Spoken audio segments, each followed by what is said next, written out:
Les tenues jugées trop dénudées de la femme du prince Harry n'ont visiblement pas été au goût de Oluremi Tinubu, l'épouse du président nigérian. Ses apparitions au Nigeria avaient déjà été critiquées par la presse britannique.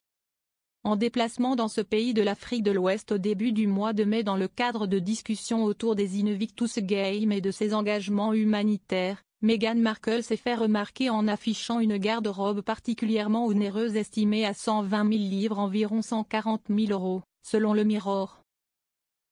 Un manque de retenue choquant pour le tabloïd britannique qui ne manque pas de rappeler que le Nigeria est un pays où plus de la moitié de la population vit sous le seuil de pauvreté avec moins de $2 par jour.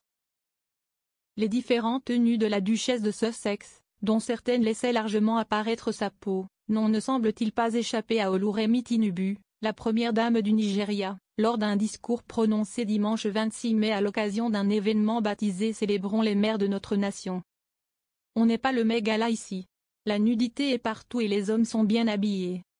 Nous devons donc faire quelque chose. Dites-leur que nous n'acceptons pas la nudité dans notre culture.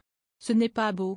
Ce n'est pas beau du tout, a-t-elle indiqué, sans faire directement référence à l'ancienne actrice de Suits, qui a par ailleurs affirmé lors de ce déplacement qu'elle est à 43% nigériane, selon un test ADN. Ce sont toutes de belles filles, mais elles doivent avoir confiance en elles. Elles ne doivent pas imiter ou essayer d'imiter les stars de cinéma américaines, a-t-elle ajouté au sujet des jeunes filles au Nigeria, avant de citer directement le prénom de la femme du prince Harry. Pourquoi Meghan est-elle venue ici? Ne perdez pas votre identité, a-t-elle conclu.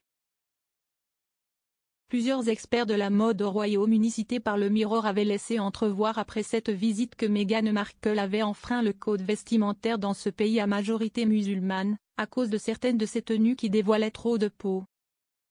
Selon eux, elle se serait probablement habillée de manière plus conservatrice si le voyage avait été organisé par le palais de Buckingham.